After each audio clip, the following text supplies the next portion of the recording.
supaya tidak ada sinode baru lagi. Yang ada ini diurus dulu baik-baik. Sekarang orang buka gereja kayak buka warung saja. Menyedihkan sekali. Urus yang ada ini, kuatkan yang ada ini, jangan ditambahi baru lagi. Setuju tidak, saudara? Karena dunia tidak membutuhkan gereja banyak-banyak. Mereka memerlukan sungai yang mengalir ke tempat mereka itu, yang bisa menjawab permasalahan hidup mereka. Mereka enggak perlu nyanyi khotbah sembahyang, mereka perlu bukti dari kita. Yohanes masih bingung, apa itu? Ayat 3, ini penjelasan. Lalu aku mendengar suara yang nyaring dari takhta itu berkata, inilah penjelasannya. Lihatlah. Oh, lebih kencang dari itu. Kenapa saya katakan lihatlah? Oh, lebih hebat daripada itu. Ribuan tahun yang duduk di atas takhta itu mendendam sesuatu. Apa yang dirindukan oleh yang duduk di atas takhta itu? Kapan gerejaku nyata di bumi ini? Itu ribuan tahun. Maka itu ketika harinya tiba, gereja yang benar nyata di bumi, maka dari takhta itu berteriak dengan suara yang nyaring kepada seluruh alam semesta. Enggak cuma dunia loh. Kalau saudara baca Roma 8 saudara, ayat 19 sampai 21, saudara akan tahu ternyata yang merindukan gereja ini sempurna bukan cuma manusia. Paulus menulis di Roma 8, 19-21, seluruh makhluk pun mengerang, menantikan, hai gereja, kapan kamu eksis? Karena kami menderita sekarang. Pembahasan yang di Bali enggak cuma masalah iklim, enggak cuma masalah hutan, tapi juga masalah binatang-binatang yang sedang merana sekarang. Saudara bisa bayangkan tugas gereja enggak cuma khotbahnya sembahyang. Saya akan ulang-ulang ini. Sampai alam semesta, semua ciptaan, pohon-pohon, binatang-binatang, itu pun jadi tanggung jawab kita. Maka itu ditulis di kitab Roma. Betapa piciknya kita kalau kita hanya ngurus hal-hal rohani saja. Lihat saja, jumlah guru Kristen itu turun sampai 86%. Jadi sekarang ini anak muda Kristen se-Indonesia yang ingin jadi guru tinggal 14%. Kenapa gereja diam? Muhammadiyah mengambil alih fungsi gereja sekarang. Lihat saja mereka. Amin Rais punya cita-cita sebelum 2009. Kenapa 2009? Saya akan beritahu.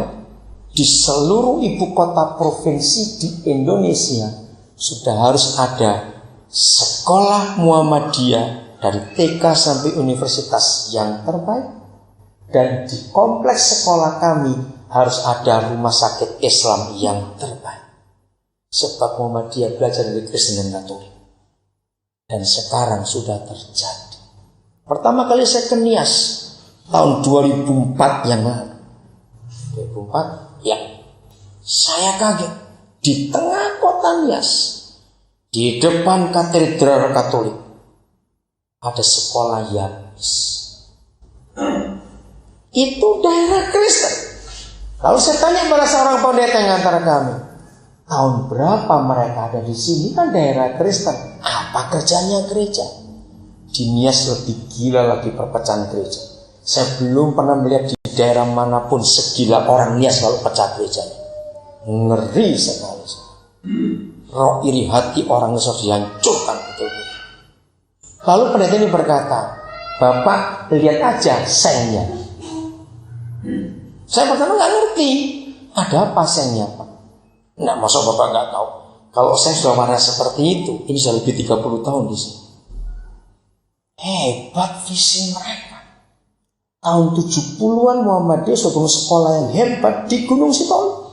Ketika gereja sibuk hanya terima aset, terima warisan Jerman, gereja lupa akan tugas dan tanggung jawabnya. Kenapa saya berkata? Karena memang yang nginjilinnya itu orang Jerman. Gereja enggak merawat. Menyedihkan ini semua. Mentawai yang 95 Kristen sama gobloknya juga. Menyedihkan sekali keadaan ini. Karena gereja salah arah dalam pelayanan.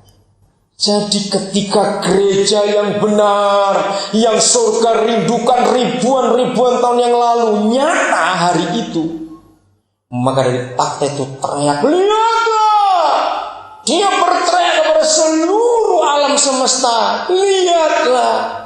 Kalau saya pakai terjemahan bebas, yang kamu nanti-nantikan datang sekarang. Itu arti ayat yang ketiga. Saya baca. Lihatlah, kemah Tuhan ada di tengah-tengah manusia. Bukankah ini gereja? Ya atau tidak, saudara? Ini gereja, kemahnya sendiri. Dan ia akan diam bersama-sama dengan mereka. Mereka akan menjadi umatnya. Dan ia akan jadi Tuhan mereka. Ini hati Bapa di surga. Dia gak betah di surga terlalu lama. Dengan cepat turun ke bumi bersatu dengan manusia yang dia kasih. Katakan amin. Yang membuat dia tetap di sana itu bukan setan, bukan neraka. Yang membuat dia tetap tinggal di surga itu gereja yang tidak bertanggung jawab. Kenapa saya berani berkata itu? Beri tanda Wahyu 21. Katakan kembali.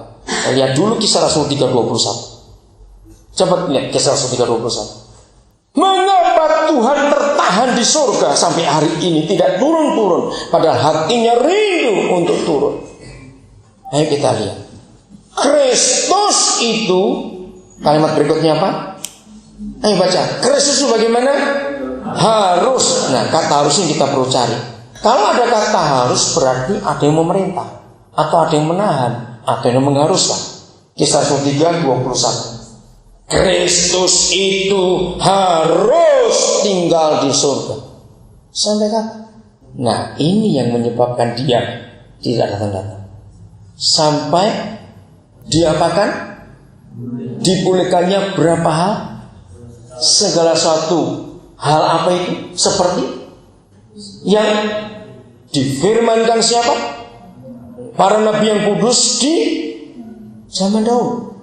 Gereja, mari dengar. Para pemimpin, ini tugas kita pemimpin. Maaf, saya cuma ngomong, jangan ada yang tersinggung. Ketika pemimpin gereja ketika para pemimpin lupa akan fungsi tanggung jawabnya, maka para pemimpin hanya sibuk untuk buat panitia ganti bangku, ngecat dinding, ganti lantai, beli alat musik baru, buat mimbar baru. Maaf, kalau kita lupa tugas dan tanggung jawab kita, maka gereja hanya ngurus perkara-perkara yang sepele ini. Gereja, kalau kita melihat kisah 3:21, berarti kita harus membongkar semua nubuat perjanjian lama dari Musa sampai Maleakhi. Ternyata setiap nabi itu bernubuat tentang pemulihan. Musa bernubuat pemulihan kepemimpinan dan pemulihan umat.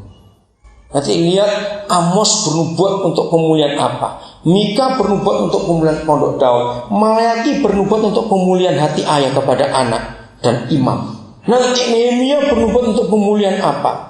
Esra bernubuat untuk pemulihan tembok iman. Itu semua ada pemulihan dalam nubuatan mereka. Nah, untuk membuat Yesus itu cepat datang supaya diselesaikan semua ada di bumi ini, maka gereja masih punya kerja berat. Pulihkan dulu segala sesuatu seperti yang difirmankan para nabi yang kudus di perjanjian yang dulu. Maka itu kalau gereja nggak tahu untuk apa kita di bumi ini, maka kita cuma hobinya rapat saja. Kalau setiap kali rapat yang paling lama mesti ngomong keuangan, kok dari dulu nggak pernah bertobat? Mengapa ini terulang terus? Akhirnya setan kerja keras terus. Karena mereka tahu kita tidak jadi polisi mereka. Hanya gereja satu-satunya lembaga yang diberi hak untuk menghentikan setan, ya atau tidak? Bukan Yesus. Baca Efesus 1 baik-baik. Yesus, Papa berkata, dan segala sesuatu, nama-nama itu, baik di bumi yang sekarang maupun di bumi yang akan datang, termasuk penguasa, pemerintah, kerajaan, kekuasaan, semua itu Efesus 1 mengatakan telah de jure